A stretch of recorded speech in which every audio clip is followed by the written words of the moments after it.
Hello, welcome back to yet another LARP podcast with me, Mark, aka Lucan. Me, Matt, aka Sarah. And today we have Cath, aka Rayner, Senator of Kallavesa, for our lovely home nation of Wintermark. Thank you very much for coming on, Cath.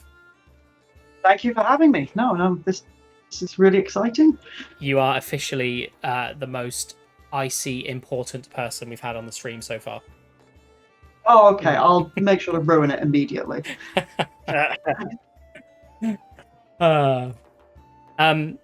So we are currently sat in very warm weather. We hope everyone who's watching this is staying hydrated, or I don't know, maybe you're watching it when it's winter time, in which case stay warm. But definitely, or you're watching it with your feet in a paddling pool out in the garden or something, and you're staying nice and cool. That would be good. We should have done that for the stream. Paddling pool stream, maybe. Maybe next time. We could do it at the next Empire. I said this. I almost thought about bringing a little paddling pool to E2 for like people to put their feet in, but then I thought everyone's just going to put their feet in it, and I don't know if I want that. So.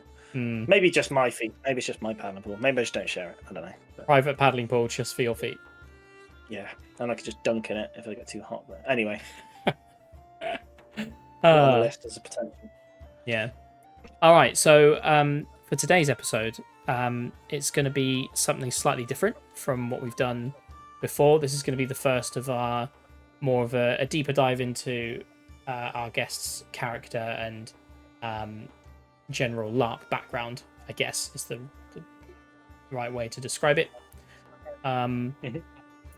We will obviously touch on things that we've probably talked about before in terms of things about nations. We are all from Wintermark, which is something that I guess naturally we know the most about because it's our nation. So we may go over things we've already said, but I think it's going to be a really nice episode because we're going to get to find out all about Rayner, which I don't think I've actually officially met in play yet. I've sort of been around whilst Saren's been running around doing senatory things every 5 seconds. Oh, I gotta go to Senate. But we'll start off how we normally do, Cath, which is to ask you how you first got into this hobby that we all love and enjoy. Yeah, so I got in, like I think many people do, through university. I went to Lancaster in 2004, and Lancaster University Role Playing Society had, and still to my knowledge has, a pretty busy, rich LARP community. I went into it there. I didn't really do much of Fest after that point. I dipped my toes into LT, didn't really take to it. Refed a lot of LARP there, and LT in 2000, Lorien Trust. Oh, sorry, Lorien Trust. Yeah. Lorien Trust, formerly like one of the biggest and one of the oldest Fest LARPs in the country, and sort of went off nationwide LARP. And in 2014, a friend of mine suggested, who I knew through World of Warcraft, suggested that people should try this new Empire thing, which was only a year old at that point. And I sort of whipped up a bunch of Lancaster LARPers, and that was how Seagold Hall got born. Wow.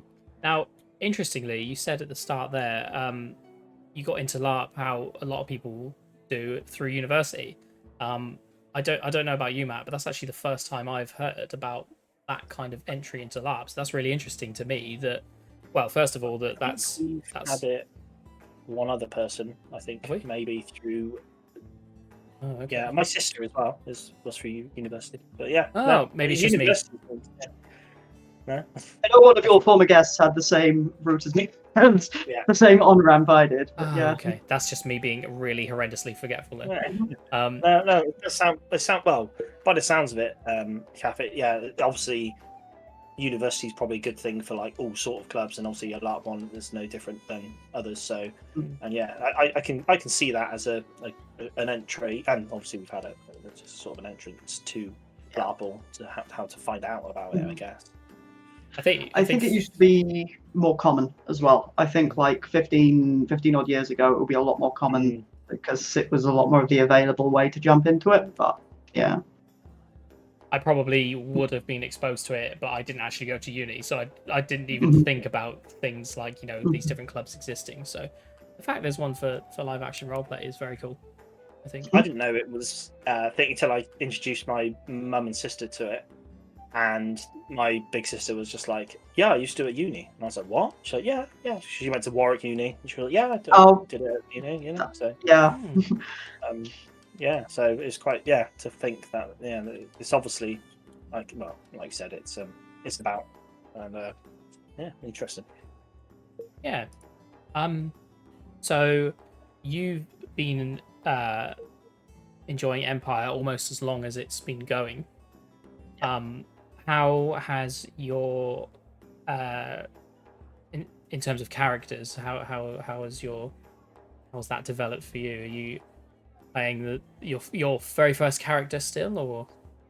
No. Raina is 0.2. My first character, Ardith, was the Thane of Seegerhold. Died. Sorry, time is fake thanks to COVID. Must be year 2, year 3, year 4. The first event of year 4 of Empire, which was the first event at the current site, the one with the storm. Bought it in Redoubt, with a lot of Winterfolk, big wipeout battles. It was an awesome death. Brilliant, loved it, had a great time dying.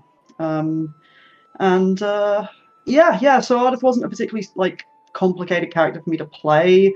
I sort of went into First LARP trying something fairly safe, like a little bit more, even though I've been LARPing for a long time, Ardith was a little bit more me in a silly hat.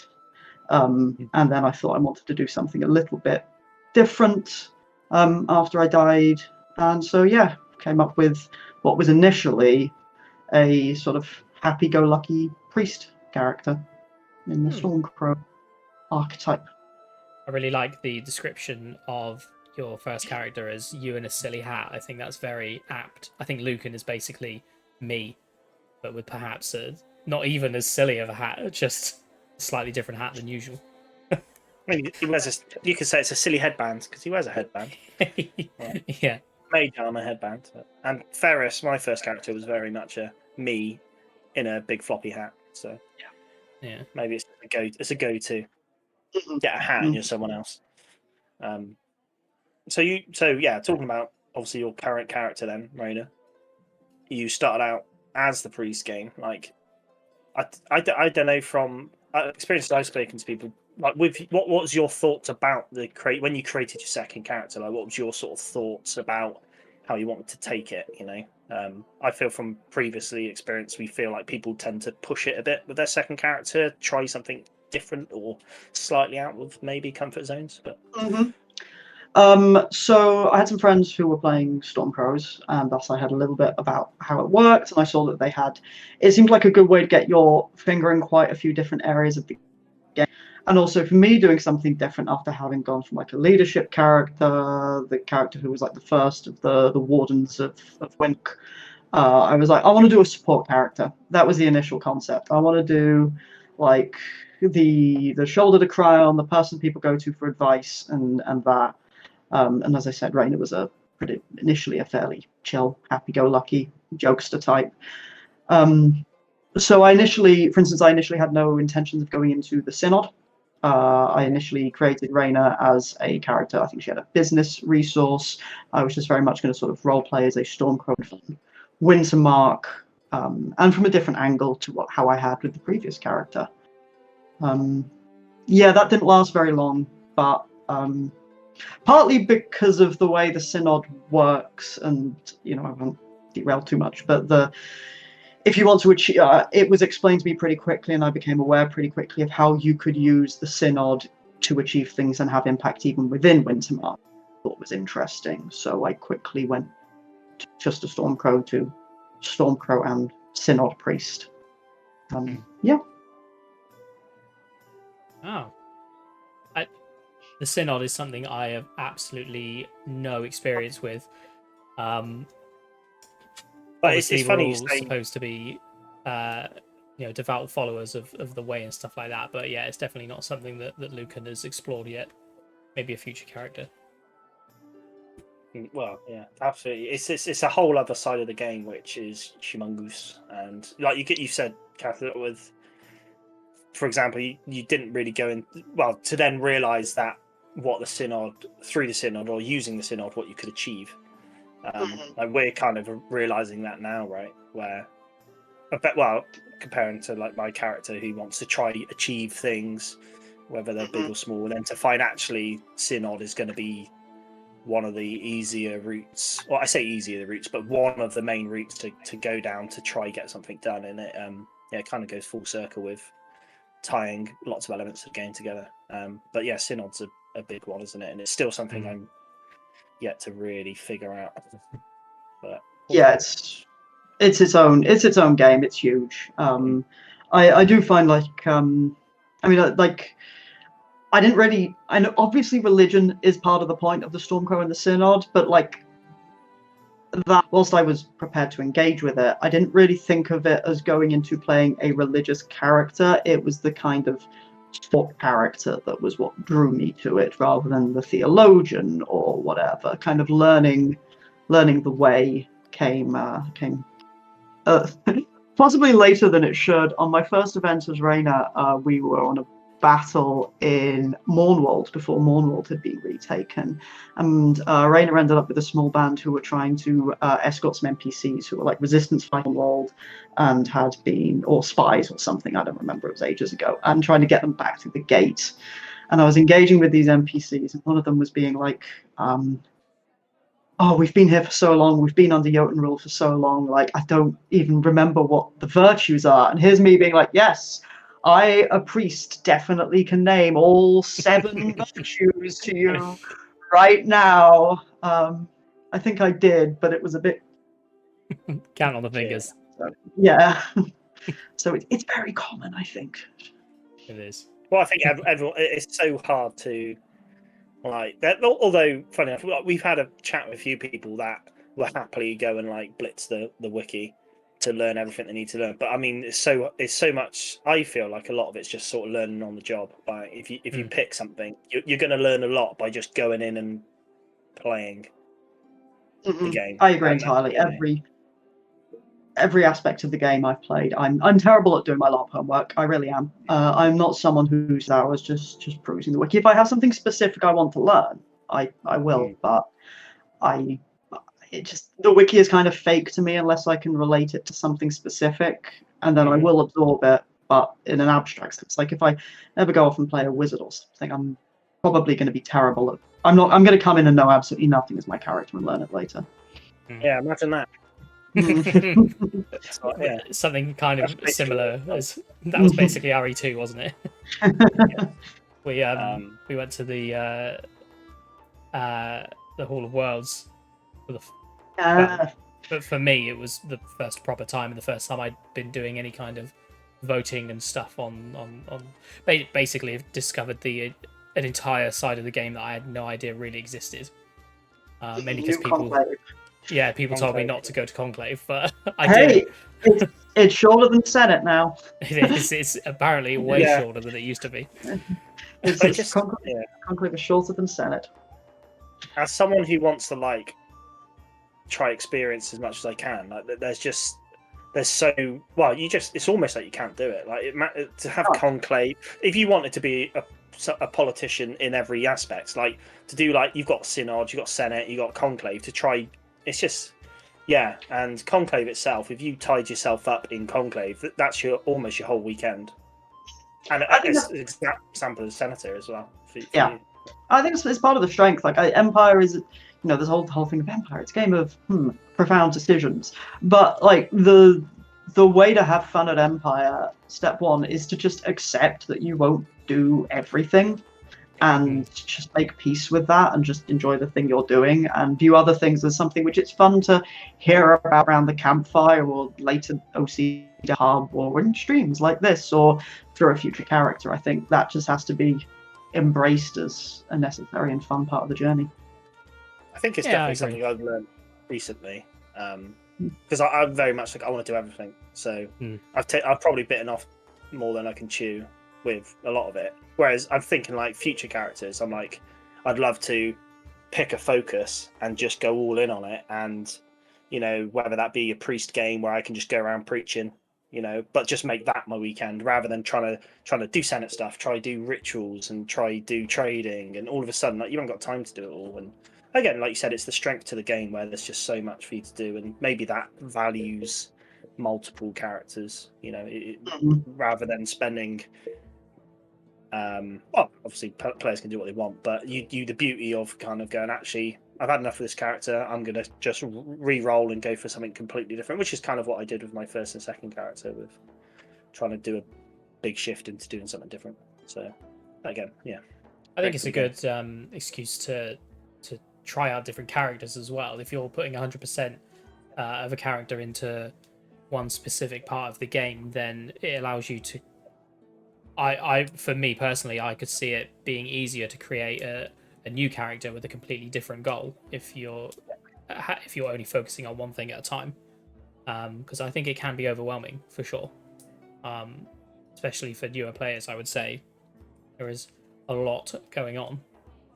I'm still discovering things now, 6 years later, minus 2 for COVID, but yeah, it won't stop. There'll always be a thing. Like, I think that's part of the joy of it. Yeah. Absolutely. So, I know we haven't got a specific thing of what we want to get through today, Matt, but do you want to sort of guide us along some things to chat about? Yes, yeah, I'm trying to not just rabbit wildly. It's perfectly fine, and it will happen. We do exactly the same. So we want it to happen. So yeah. Well, yeah, I feel like we've kind of covered your origins of you and your current character, and we kind of touched on it already. But I was sort of feeling like, where's your character now, or maybe slightly more recent history? So obviously, you mentioned about being priest and synod and stuff. From my experience of meeting your character in the field, you were quite heavily involved in the priest game. Is that fair to say? So, yes, exactly a year into playing. So, like, Rainer's first event was very much Wintermark, Stormcrowiness, and then by the second event, I had the congregation. And I think one of the other great things about the Synod, which it gave me, which I'd never had previously, was by going to the Virtual Assembly, going to the Pride Assembly, I immediately opened up, networks and communication, and met people from other nations, and could make engaging with them, role-playing with them, just learning more about other parts of the game, just a necessary part of the character to do her job. And that really opened up the game for me in a way it hadn't been before. That was one of the best things about the Synod, was the way it. I mean, you can play just the national game with the Synod. Ways of it, but the way I was doing it did, because the Pride Assembly was very small back then. It's now, I don't know if it's still one of the bigger. For a while, it was one of the bigger. Definitely not the biggest, but one of the bigger. And about a year into playing Raina, she became Inquisitor of Pride, which was actually completely accidental.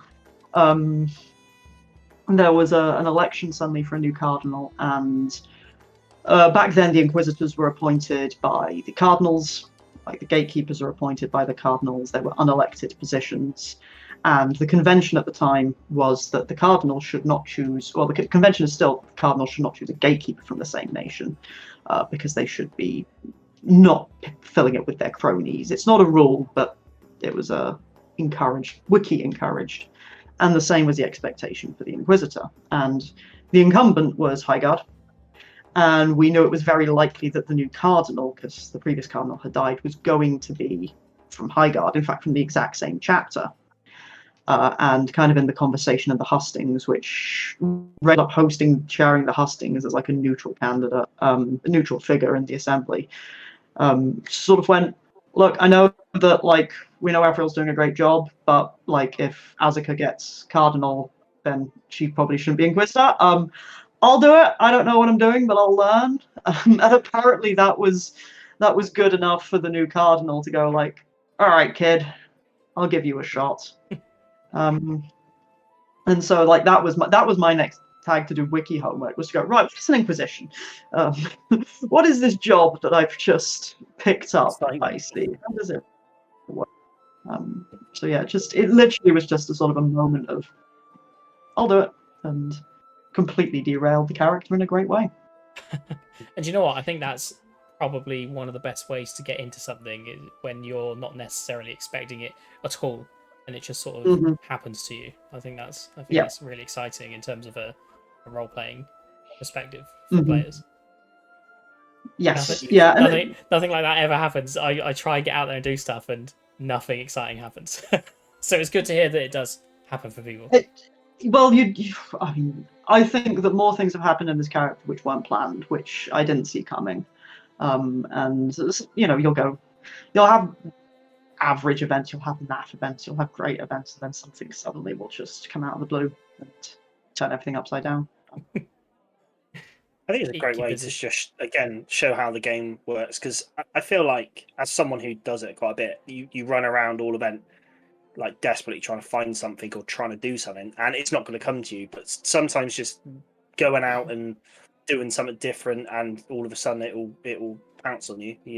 Like, for example, just I'm going to have a chill event. I'm going to be just roam the social circles and say hello to people, and all of a sudden it'd be like, oh, I need someone to do this, and then that's how you find it. Rather than trying to claw around trying to find a job to do. So that's just it's just how it works sometimes, which is It was really timely. Rainier had a bit of a falling out with Wintermark over the former champion Erkenbrand giving up the crown of Wintermark, which she played a inauspicious role as a sequence, and so she was like, I'm going to lay low. I'm going to hang out with the Pride Assembly for a bit.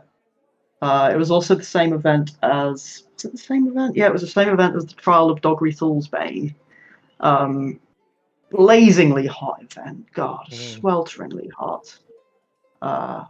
So it was like something had happened, and then a new path just naturally showed itself, really. It was one of those ways in which roleplay can just create the narrative in a way you wouldn't write it. Yeah. Out of curiosity, whilst we're talking about Dogry, did you find yourself in a position, or sort of your thoughts through this is very niche and Wintermark, but obviously the passing of Scarsind?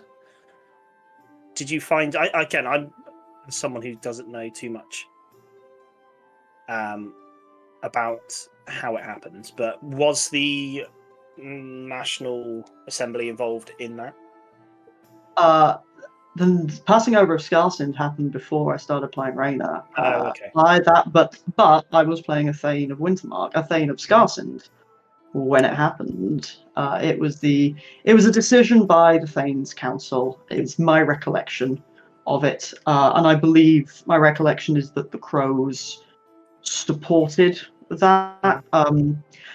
I think the game was generally less when I say the players were less trained, I think in like the way in which players understand that to sort of achieve goals, it's useful to do certain things. Like if you want to achieve a goal, it's good to have a statement in the synod, and then that can help trigger a plot from PD or help things happen. So there probably was a judgment in the National Assembly about it, but it's also possible that there wasn't. And I think that will have been sort of people in the field, the role play on the field, going, "No, we support the Thanes." What do you mean we should put something up on the High Guard board of Synod officialness? We don't care about that. But it was actually a bit awkward for me because the Dogry plotline started just after Scarsind had been formally handed over, formally ceded to the Orc, because there was about a year between the decision being made and it being legally ratified. And the Doggery plotline started on the winter event where Ardith died and the storm happened, so no plot really happened. And so I came in playing Rayna as the Doggery Thorlsbane plot was really taking off. And I was initially like, I don't want this. This was something my old character would have cared a lot about. I want nothing to do with this plot line. I still have too many of Ardith's opinions in my head. I want none of this. I didn't get a choice. It kept coming to the National Assembly, kept coming to the Stormcrows for like the entire year. And it was very formative on sort of how I ended up learning to play Rayna, because by her kind of not having an opinion on it, it made her very much like, I'm going to empathize with people. I'm going to listen to people and kind of try to amplify their voices or chair disagreements, these disagreements, kind of acting as a mediator in the National Assembly. So yeah, no, Rayna didn't like Doggery, but that was a little bit because Ardith probably would have liked Doggery. Mm-hmm. But she was quite neutral politically about it. Yeah, and then he died. And then, well, yeah, exactly. I was just going to say, that's what I kind of went on discussing, because obviously my first event, I always remember I went for a social one on a Friday or something like that, and I kind of wandered by Ashenhall, and you had the old alderman. Algar. Steve. Yeah, Algar. Steve, that's it. Yeah, and he was doing. He wrote a funny, like, sort of tongue-in-cheek, little story poem type thing about Doggery. Yeah, and I remember just thinking it's the best thing I've ever heard. And yeah, I hope someone would retell it at some point, and that's how basically I learnt about Doggery Thorlsbane, was through that very witty, punny story, which was absolutely fantastic. One of my core moments of Empire LARP was that. So, some great roleplay came out of it. Of sort of occasionally finding it as a plot line, which I was occasionally batting my head against, which didn't help with the character. I wanted to have plot move along, but my character also was deliberately not trying to move the plot along, which was an annoying and complicated mess, which is my own fault, really. But I sort of had a lot of problems engaging with it. And however, after Doggery died, where he was sentenced to be executed, and then Wintermark subtly slid him onto a skirmish where he could die out in battle. And the skirmish was in Urizen, it was a skirmish. And the plotline had kind of on the field really made Wintermark, to me, feel quite insular and angry, and very much like, ooh, we gave up Scarce, and ooh, we're so hard done by, ooh, which is honestly a sentiment I often find. Rayna doesn't like it, and I find that OC, it can actually end up shutting down game rather than building up game. Is like, characters are allowed to have their grievances, but I think just going, ooh, the Empire's bad, is not always something I enjoy engaging with. And the Doggery plotline had kind of allowed that sort of grumbling a lot.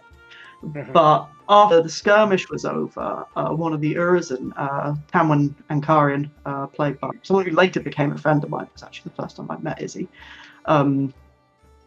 sort of former general, former senator, dead now, horribly dead now, came over and was like, I have witnessed this, I'm an Urizen senator, and I've seen how your hero fought and died, and gave this great like spiel about it. It was a really brilliant speech to the moot. And it was one of those moments where you're like, oh, this game feels so big.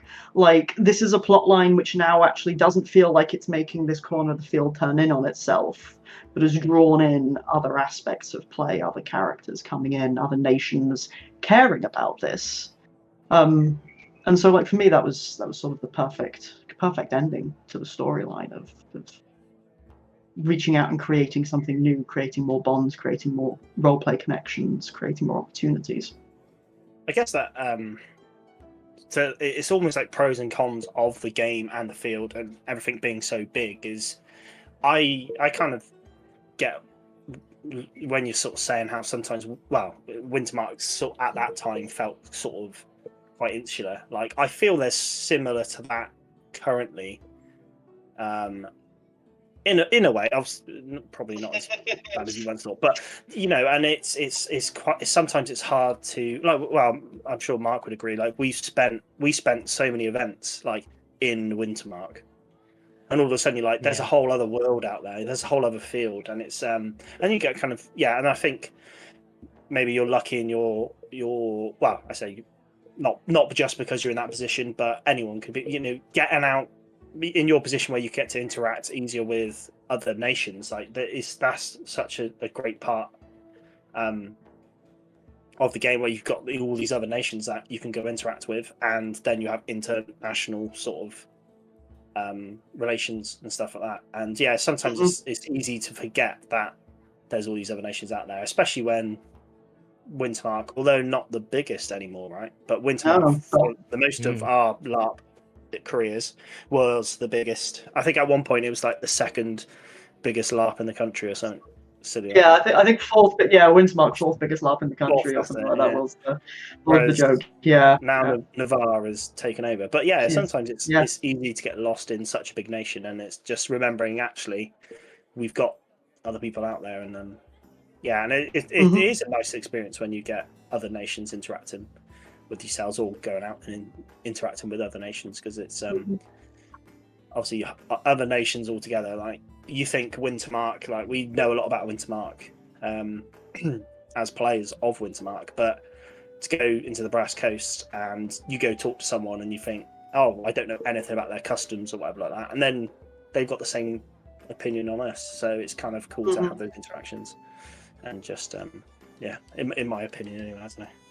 So just waffling, but no, I agree. I said it was really that strength of the Synod, and I think probably all sorts of elements of the game, of the mechanisms of Conclave, of even the MC, is the more that you engage with the bodies of state at Empire, those are designed to encourage players from different nations to interact with. I think the original intention was for them to be competing more with each other, but those are really, I think, aside from going out friends the old-fashioned way, but if you kind of want a hook and excuse, I think the bodies of state, the Synod, Conclave, Bourse, Military Council, Senate, those are the ways to go out there and make those connections and have something to talk about with people from other nations. Encourages the game to work, doesn't it? Like if we're actively going out and talking to other nations, otherwise all the nations just can be there in their pockets and bubbles, and I guess get done. I mean, I played Wintermark the LARP, so to speak, for like 3 years. Like the first year of Rainer, all my time was playing Ardith. I had a great time with them. That's why I re-rolled into Wintermark after Ardith died. I didn't stay in the same hall originally, and it's only years later that Rainer ended up coming back to Seegerhold for pretty much entirely icy reasons. But I loved the friends I'd made in Wintermark, the people I'd met, and wanted to try the nation from a different angle. And it's great, and like there's so much going on there. It's impossible to encounter all of it. It's a wonderful atmosphere, wonderful community. I know that sometimes Wintermark gets a bad rap elsewhere in the game, but I think people should go down and try it before they say that. I think Wintermark had a sort of a bad rap, and maybe this is my take on it, was because I feel like it's quite an accessible nation for new players. I don't want to put my foot in it, but I feel like it's quite accessible to new players. So I remember one of the events, maybe in my first or second year, I remember, at the start of our meet, we go, all new players come in the middle and we'll all clap you. And I swear there was 60 or 70 people got in the middle. And I remember at one point we were just getting such an influx, which is amazing. However, potentially a lot of those newer players, some of these players might not be people who heavily invested in the game, or they're just passing through. Or, for example, if you had a new player going into Urizen, I'm just using them as an example, I feel like they're a bit more. I feel like with certain nations, if you were to go join them, that's because you're invested in them, like it was in. Whereas Wintermark, you can kind of put a tunic on and trousers on and pretend to be from Game of Thrones or something. Obviously, absolutely. Do you know what I always think of when we talk about like accessibility of each nation, I always think of the Lord of the Rings Online. It tells you whether each class is basic, intermediate, or advanced. And I always end up thinking about the nations, and pretty much exactly what you just said. I would think of Wintermark, and to me, I'm sorry, any Navari watching, but Navarre, I would say, are the two, basic intro nations. That, in terms of basic, I mean easy to get into and roleplay, and Easy then kit and and then you would have things like, to me, Urizen would be advanced for sure, because I don't know. It might just be because I've never really interacted with any Urizen characters, but they strike me as a more advanced nation. I feel the same about somewhere like well, actually, I would say Brass Coast would be sort of my middle between the two. But then something like Highguard, it jumps out at me as a more advanced thing to play. I think it's because there's more. Well, no, there's not. There's not more role play elements to it, because every nation has their own things that they role play. I don't know. It could just be my personal experience, but different nations do, I think, have different playing difficulties. That's what I find funny with Wintermark. Like, we say that, and then all of a sudden, you forget how deep Wintermark is. You know, and that's where I'm at now. I'm like, all of a sudden, Wintermark's massive, and there's so much you can do, and there is to do. Oh yeah, it's like you said, we spent a lot of time in just Wintermark over the years, and E2 just gone was probably the first event that I've actually sort of thrown myself out and about in other locations, and it felt completely new, daunting. Like, it was daunting, and at times I had to sort of step out and think, oh my god, there's all this other stuff going on that I've never even comprehended. But yeah, I think stepping out of, I guess it's, you step out of your comfort zone when you go to LARP for the first time, I think, and then you get comfortable, and then you've just got to step out of that comfort zone again to find something new. And for me personally, stepping out of Wintermark is stepping out of a comfort zone now, just because I've been doing it for so long. I don't know what my point was, but that's just what I was thinking about. It's just some things that you've said, Matt. Just made me think about it's not like a wrong way to play the game by any stretch, as I said, because it's so rich and has so much massive cohesion and so much player created story. I don't mean people making up plots. I mean the character dynamics of such a vast group of people creates your own narratives and tensions and conflicts and things to sink your teeth into. And like I said, I enjoyed playing a wholly nationally focused character for several years, and it was more circumstances rather than choice that drove me out. I wasn't like, oh, I'm bored of this, I'm going to get else. I just sort of stumbled into more and more stuff. I think that's quite to me quite a fun thing, because it's almost like that's IC driven rather than OC. Like, you weren't OC going, I'm bored of this, let's go do something else. Like, all of a sudden your OC being swept along by your IC sort of interactions and all. I think that's quite a cool / interesting way to develop a character. Purely because I guess you could say it helps with the character immersion, right? If you're spending less time of the weekend thinking about out of character decisions and more in character, then it helps with your game. Yes. And enjoyment. Yes. Although I suppose I almost have occasionally I have the opposite problem these days with sort of having such a hat with the Senate, which is can be so very time consuming and can sort of become what I will usually affectionately refer to as job LARP.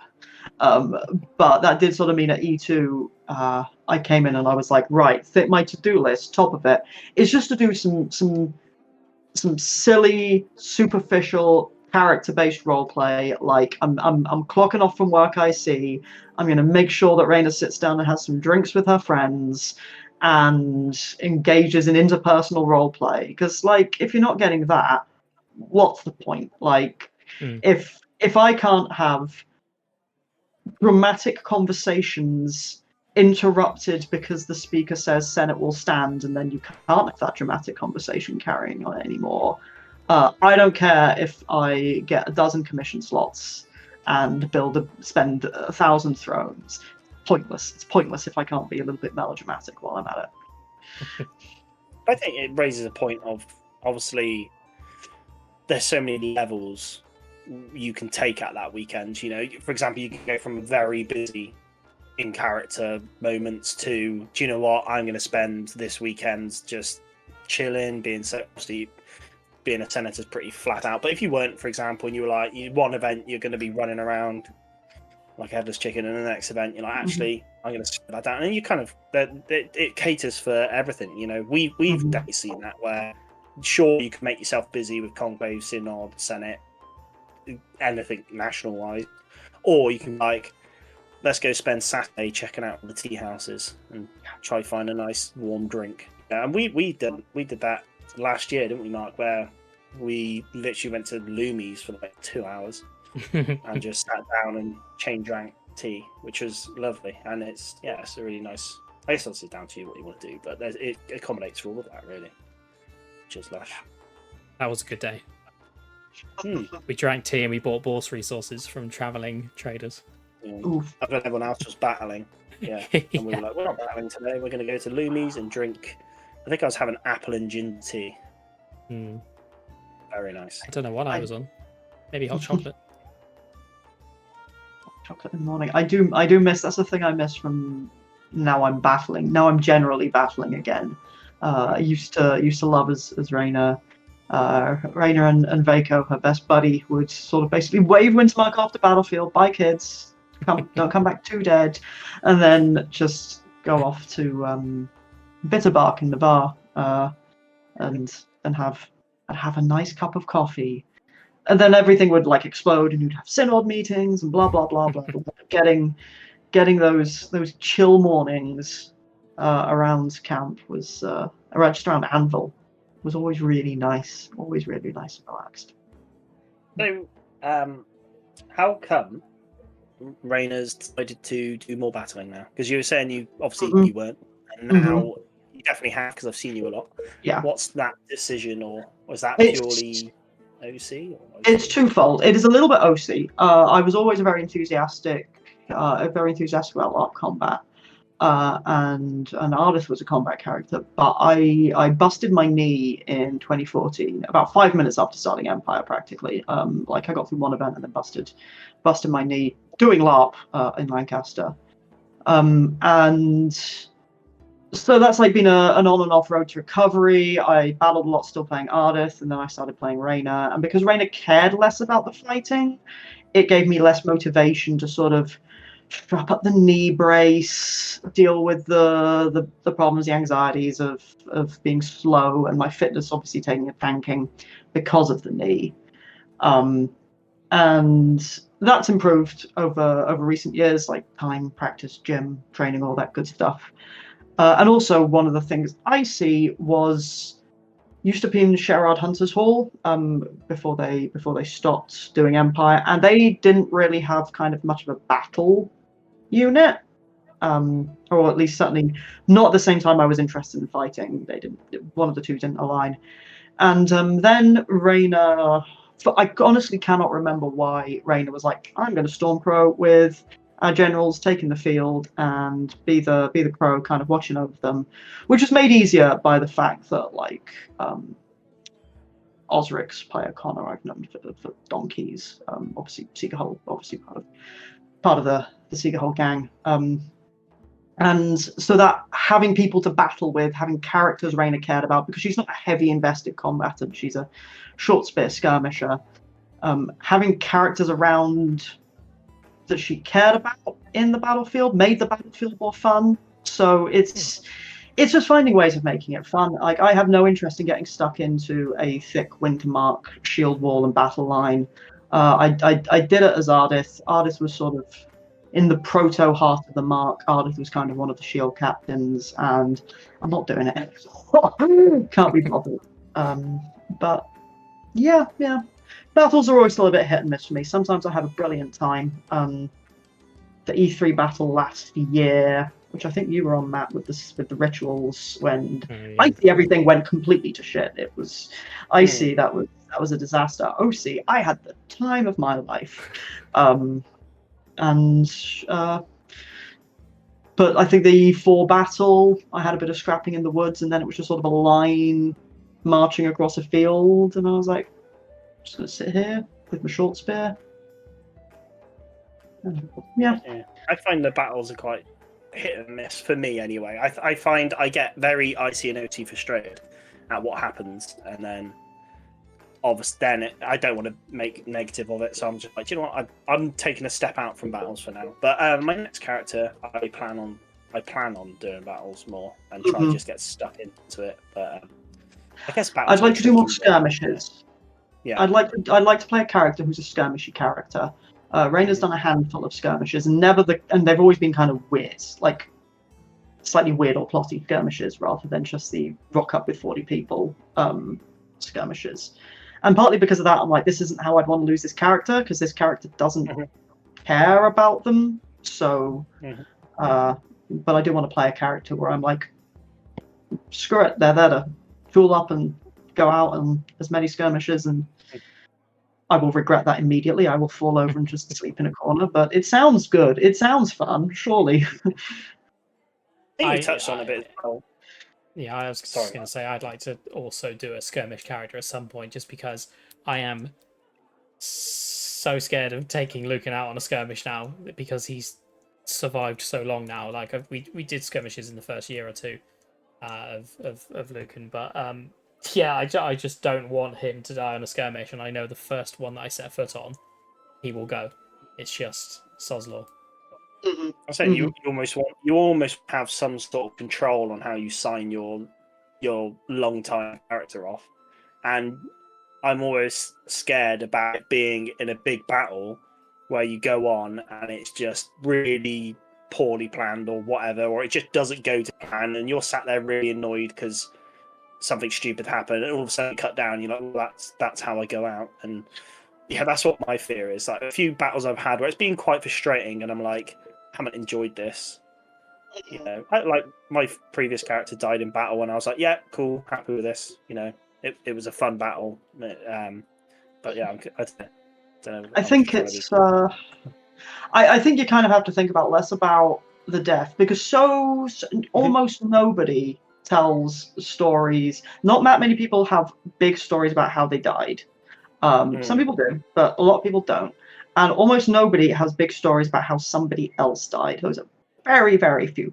People have lots of stories, IC and OC, about other people's characters, who they thought were great, who did cool things, who they loved, who they hated, who they miss very much, who they're IC thoroughly happy to see the back of.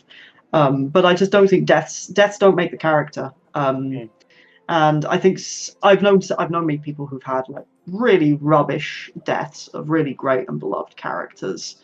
And those don't define their experience. And I think you've kind of got to embrace that you've got no control over how your character will die. I say this is, again, like I don't really go on skirmishes, because I just think a random skirmish, I don't think I find it very satisfying to lose the character in that way. But like, I could die on a Naffis battle ever. Like, it could happen. And that won't define the path I've had with Rayna. That will just be, I'll find a way of making it work in my head. I feel like I think once I got to a point where I don't know, I feel there's some things I want to do, and obviously I'm out of sort of OC at the moment, but I want to get to a point where I'm like, do you know what? I'm going to start doing combat again, and whatever happens.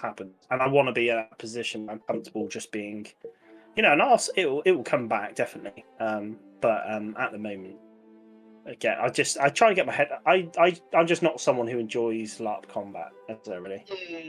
So I'm trying to bring. I did a lot of it back in previous character and a bit as Saren, but I'm just not someone who sort of enjoys it, and I'm trying to bring myself back to enjoying it. But well that's something to figure out on next. But for me, it's like nostalgia. It's always nice to think about, and then you get there, and then you're like, now I remember. Now I remember why I stopped, because I haven't been fighting for, as you know, Matt, for probably 2 years now. We do just- Monster occasionally, don't we? We try Yeah. Monster as much. Yeah, but yeah, as our characters, it's been a very long time. But I think like I kind of said earlier, I don't like the thought of not being in control of when I choose to stop playing my character. I think that's all it is. And I just enjoy drinking tea and hot chocolate and stuff too much. I enjoy the chill side of LARP more than the fight side, personally. Part of the joy of Empire, the completely non-com game is rich and exciting and thoroughly fulfilling. I mean, it's very easy for me to sort of say this because I'm talking about other people's characters dying.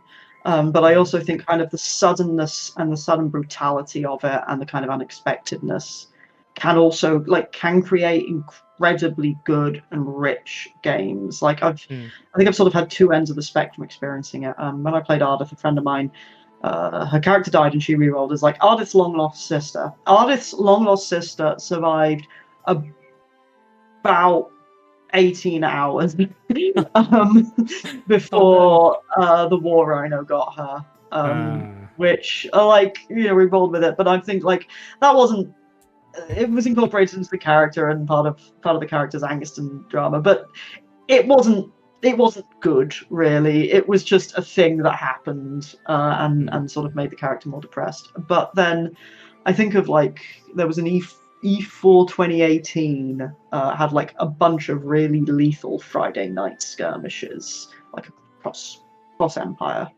and I'm like, wow, those were like characters who were like mid narrative and mid storyline and things I was sort of paying attention to just gone, and that like derailed and changed loads of character dynamics. It created loads of role play, and like, you know, I know some of the players, and I know for some of them it just sucks uphill and downhill. So it's a little bit like I'm capitalizing almost off their unfun, but more about making hay of it. It was storylines and character motivations you never would have expected, because, as you say, it's people wouldn't have chosen that. The players wouldn't have chosen to lose their characters in that way. So it was something very unexpected.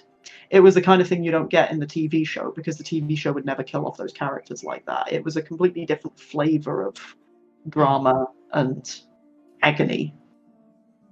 You could almost picture, for example, yourself, if Raina had the Senate motion in hand, and you know they're like, right, I need to go put this through, but I've got to quickly nip on a skirmish, and then whack, they're gone. All of a sudden, it's their motion, what's happening with that, everything's thrown up, and and it's it makes great, like, few experiences we've had sort of with player deaths and stuff, and it does make for good RP, like role playing moments. Like we've had, like when one of our persons died in our group and we all had a sob around the fire or something like that, and it's still powerful, and it's great for RP, as well as like if you get someone in a big position who gets iced on a battle, then it makes this sort of vacuum of what happens now and who's gonna but whilst we're here, and I'll stop waffling, but do we want to have a 5-minute water break? Yeah, sounds good. I've run out of water. Oh yeah. I was trying to keep an eye on the time, and I realised that it's now 10 minutes later than I was keeping an eye on the time, but I got caught in conversation. Oh so no. yeah, we'll go for a 5 minute, and then we'll be back. Cool.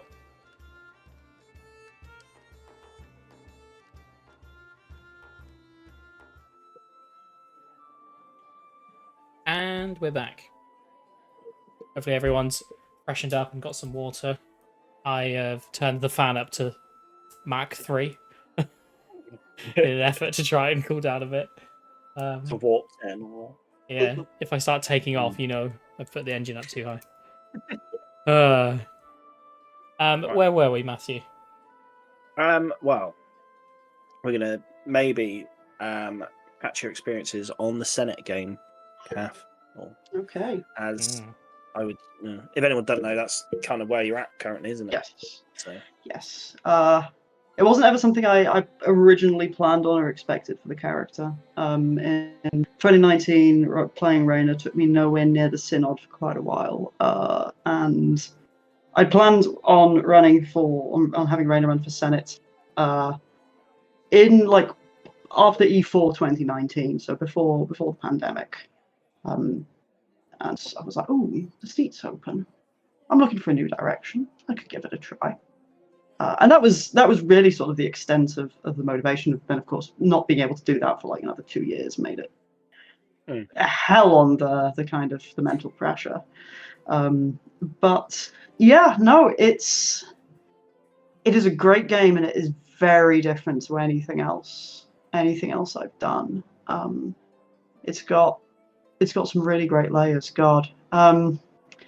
Like some people tell you that the Senate is all about the economy, and like you need to care about building things and spending the Senate budget and building a thing to get this statistical upgrade, etc., etc. And like that is a chunk of it, but Senate is the most high pressure decision making scene I think I found in the game, and that is not everyone's cup of tea, but I really enjoy it.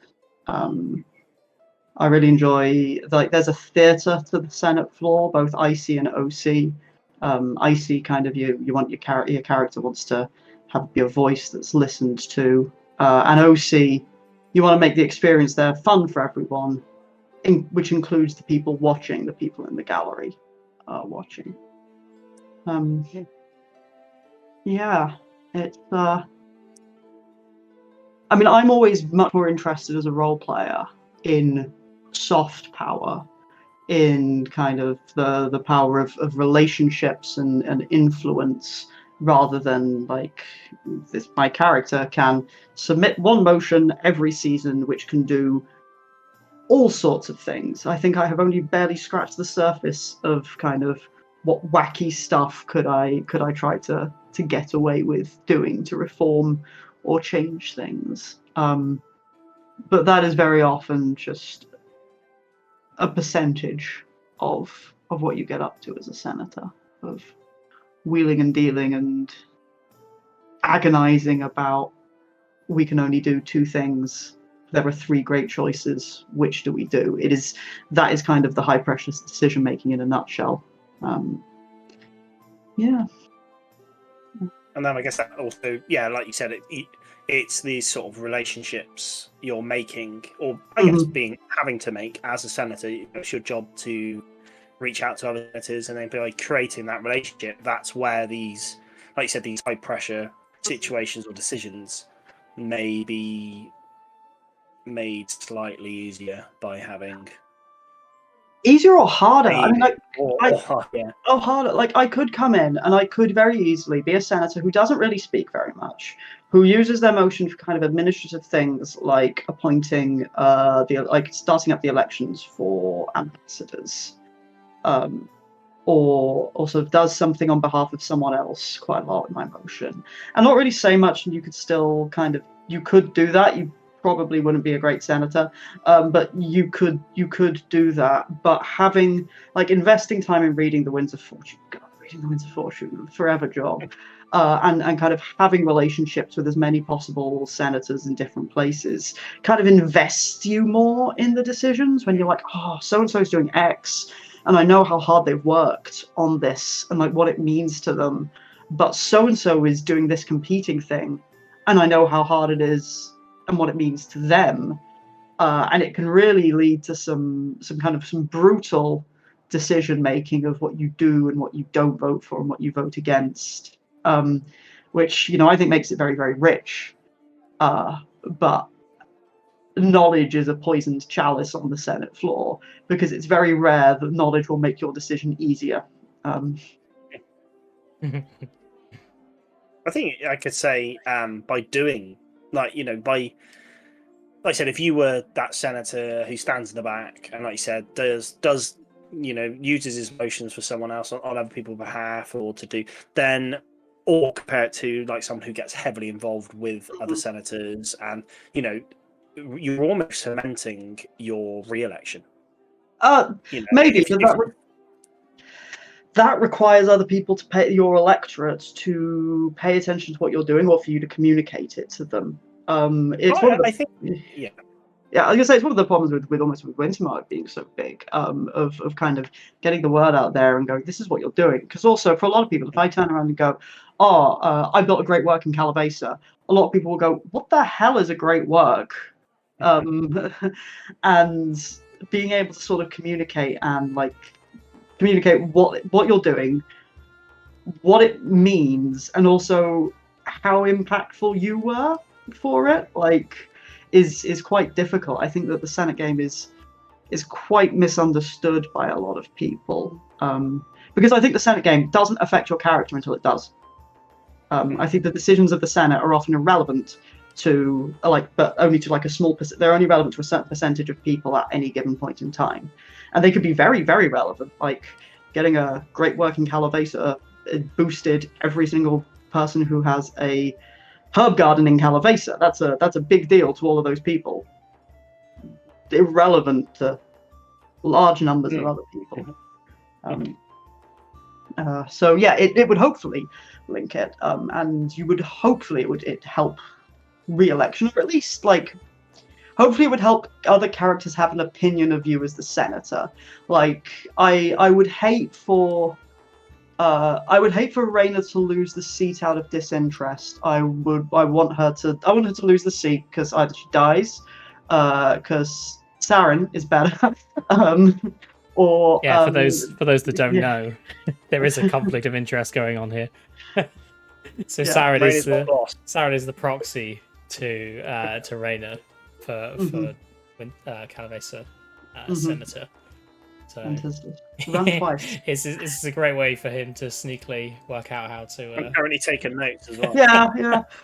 Or I'd like for Rayna to lose the seat because she did something controversial and dramatic and lose and be very much voted out rather than you. I guess that's the reaction I never want.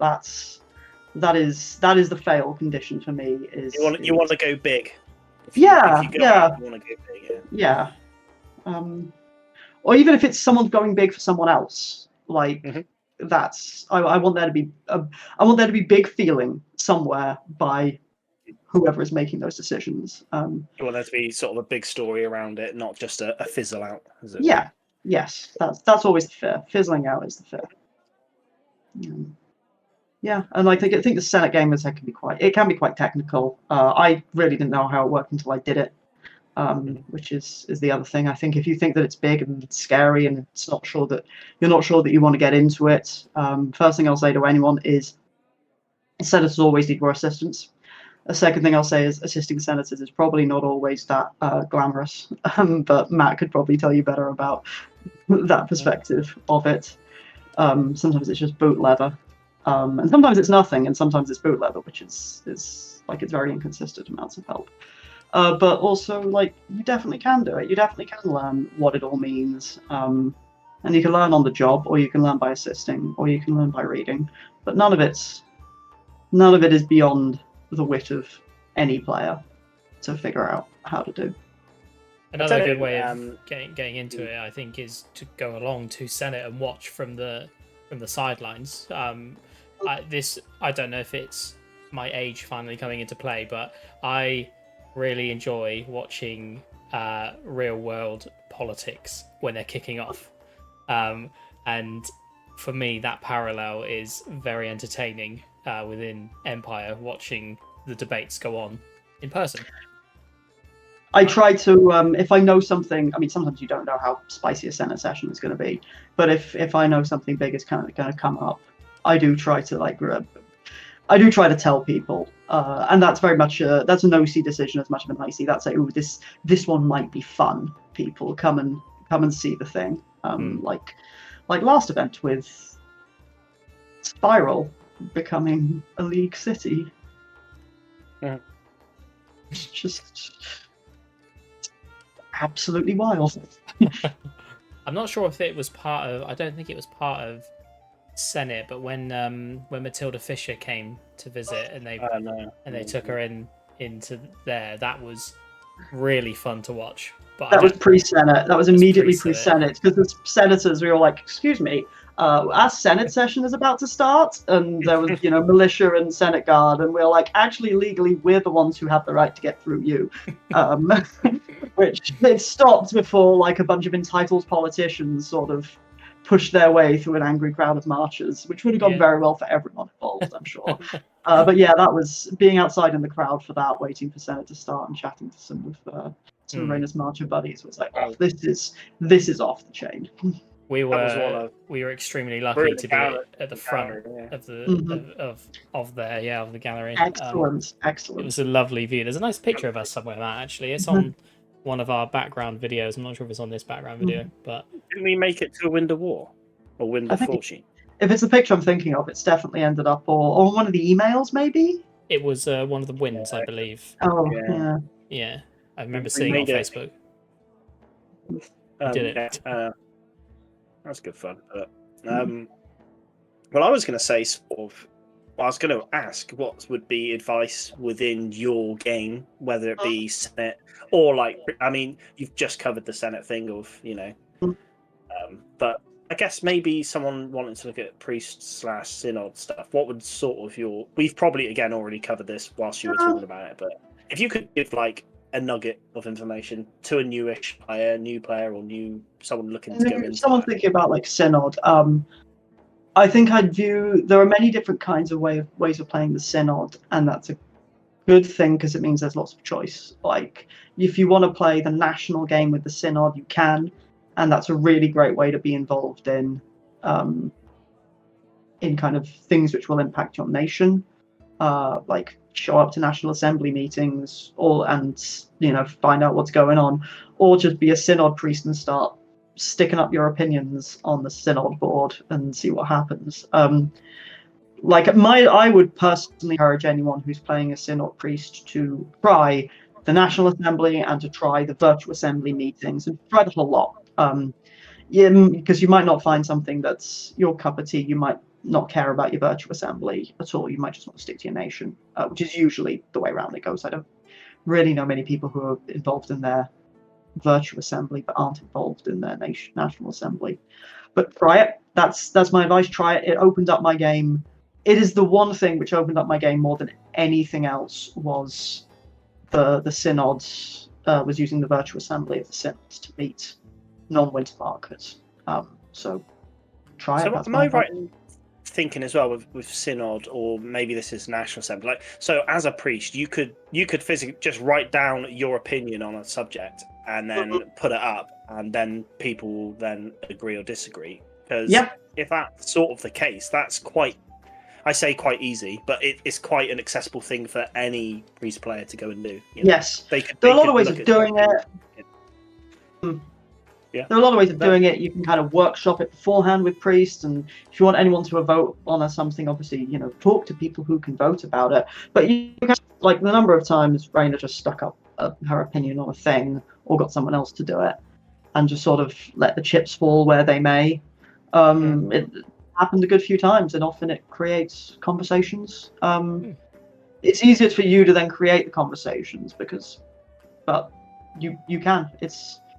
It's very straightforward, and also if you're worried about how does that work, what am I doing with the paperwork, what do you mean with the judgment sheet, get a congregation as your resource, go down to the hub and talk to the civil service and go, what do I do? Because they are great people, the crew who work in the civil service for the Tribune of the Synod, and they have helped 1 million priests and will be very happy to help you. Never be afraid to ask those questions, because we've all had to do it. I definitely did. Where do the synod things happen? The judge. So at the meetings. The meetings. Well, there's a big sheet down in the hub, on the Synod section of the hub, which should list, which is player created and led which should list where all of the various assembly meetings are and where they happen. Usually, the tradition that I'm aware of is that every National Assembly meets at 7 p.m. on a Friday, and every virtual assembly meets at 8 p.m. on a Friday. That is to the best of my knowledge. Yeah, and also I think probably asking on Facebook before an event will probably help get you the time and location of your specific assemblies. But there was always a big A3 sheet of paper which goes up on the Synod board down in the hub. The Synod notice board down on the hub, which should have times and dates which the cardinals and various people try to make sure listed, because they want people to show up to the meetings. Yeah. So there's no obviously for me I can only compare it to like the Magic-y meetings and stuff. There's no one giant meeting then. It's all nation specific or virtue specific. Yeah, and the meetings aren't even like obligatory. The meetings are a player created thing. You could, because the powers of the priest are to raise judgments on the Synod board and to vote on judgments on the Synod board, you could theoretically just do that. But meetings are a good place to like talk about the thing that you want to achieve. But there's no, so it's like the Wintermark National Assembly has been meeting for the last while at 7 p.m. at Hendrick Hearth on Friday nights, and the Pride Assembly has for the last while been meeting at 8 p.m. on Friday at the Eternal Family in Navarre. But that is, they meet at the Pride Assembly meets at the Eternal Family because, well, even before Harwin was cardinal, he was a big member of the Assembly and was like, my group had a lot of space, we can meet there. So it might change. It could change at any moment to a different location for whatever reason. It's not an official meeting, but that's where to go. Okay. Has anyone ever tried to? I don't know if there would be any benefit to doing it, but has anyone tried to organise an Empire Assembly? No one has tried to organise a meeting of the General Assembly, but there have been some symposium. I'm going to say symposiums. I'm going to assume that's the plural of symposium. There have been some symposiums in the past which discuss sort of matters of theology. The Yale schism a few years ago, which is its whole other story, and like I should talk about it because that's, like, in my opinion, one of the greatest bits of LARP shenanigans I've ever heard in my life. That had that huge theological implications that people, but that had to be like, next event we're going to hold this symposium in this space that we've arranged for this and everyone's welcome. And even then there are hundreds of priest players, of members of the Synod, holding a meeting of the General Assembly. I don't even know what you'd try to achieve, let alone what you could achieve. RP shenanigans.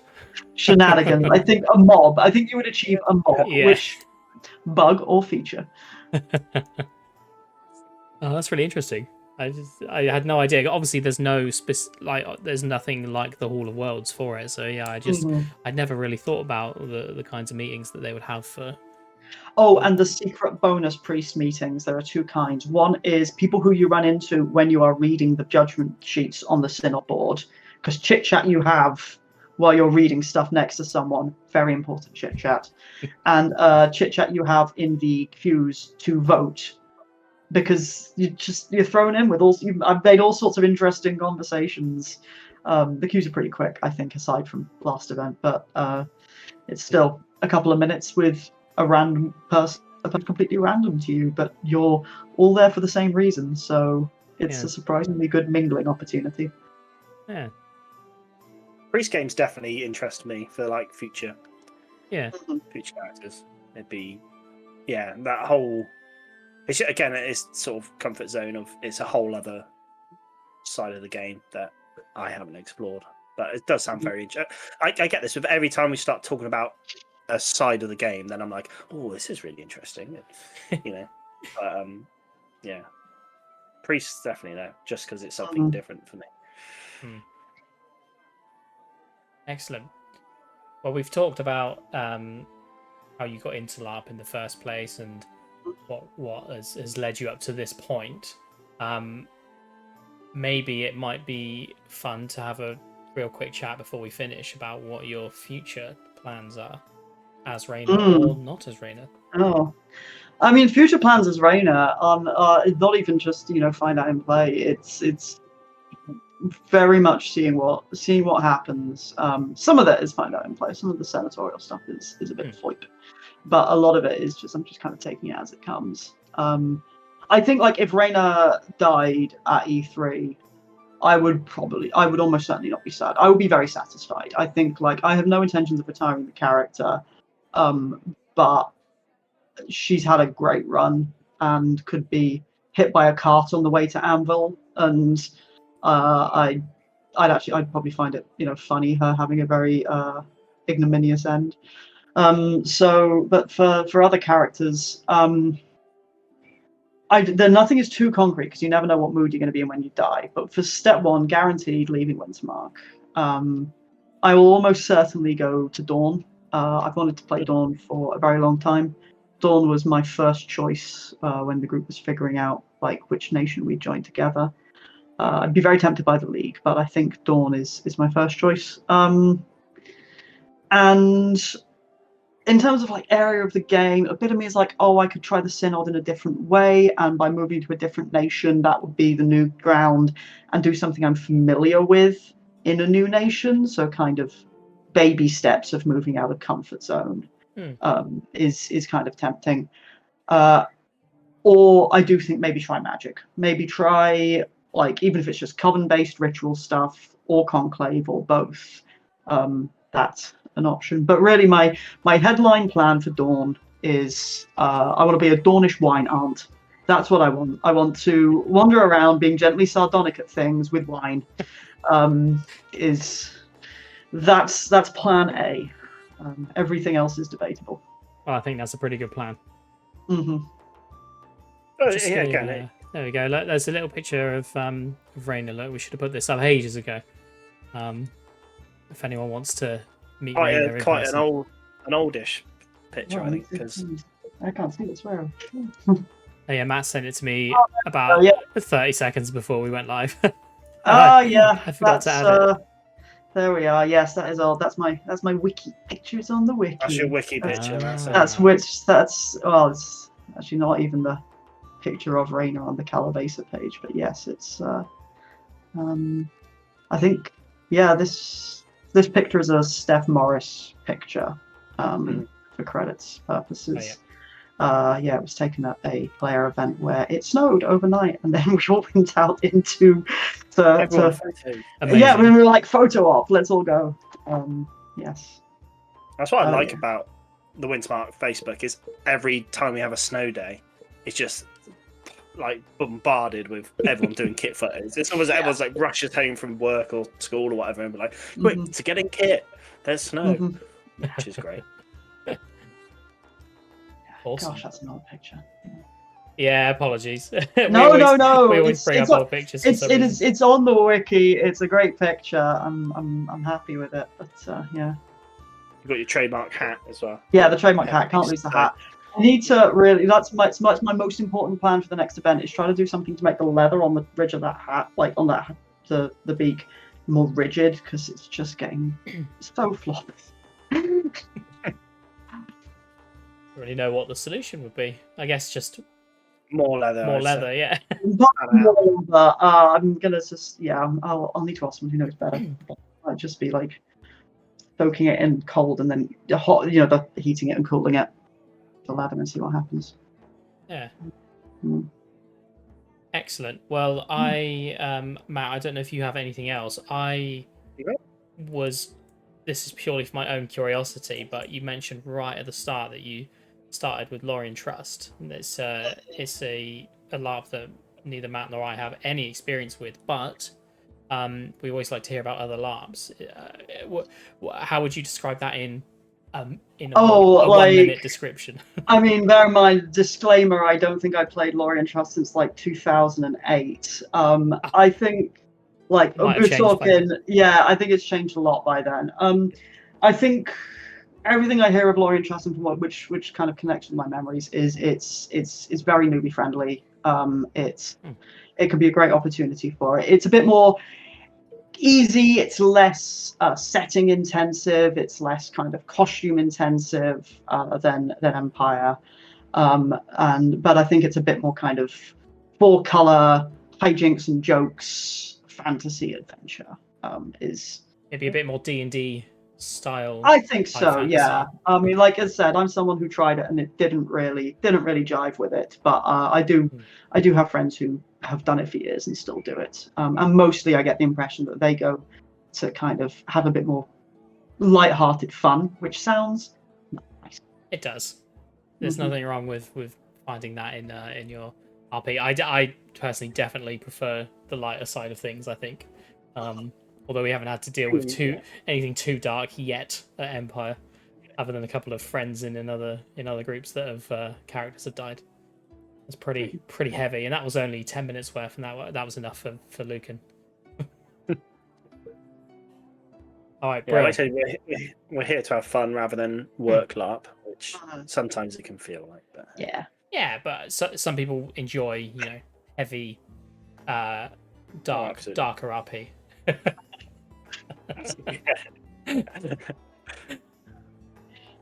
All right, Brill.